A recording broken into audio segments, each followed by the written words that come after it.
Happy New Year! Tara, luto tayong lomi. Simpleng recipe lang naman to. Madaling gawin lang. Siyempre, meron akong dinurog-durog na hiniwa-hiwa ng bawang, sibuyas, 5 itlog, at karne. Panalambot ko na yan. 3 kutsarang harina, pampalapot natin mamaya. At 2 kalahating pansit canton.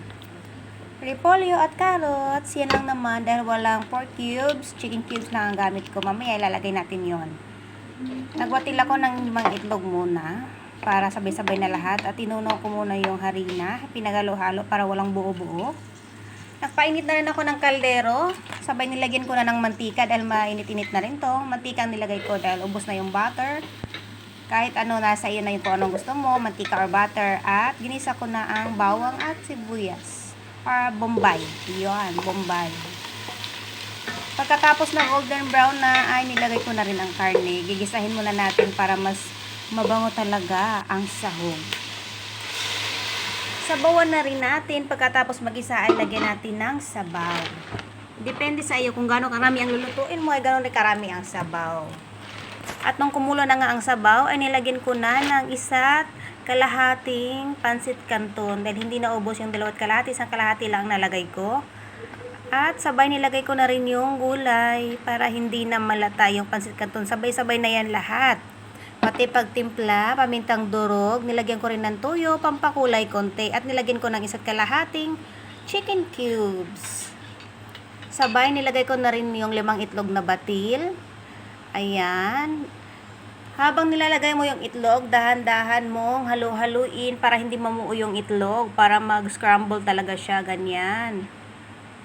Madali lang naman gawin mga lalabs. At next, nung nahalo mo na yung itlog, ay isunod mo naman yung harina, pampalapot.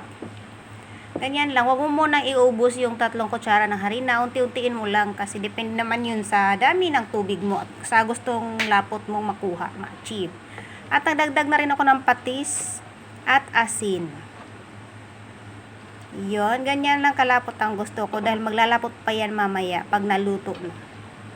Ito na mga lalabs, dinagdagan ko ng konting toyo pa yan para medyo may kulay-kulay. Yan, diba? Ayoko medyo maputla eh. Mas maganda yung medyo may kulay brown. Ito na mga lalabs, luto na siya. Pwede nang kainin. Tara, samahan niyo ako. Kain. Mainit pa. Okay na. Sorry sa liwanag. Ilaw lang ng cellphone gamit ko kasi madilim dito yan. Madilim ang ilaw. Ayun.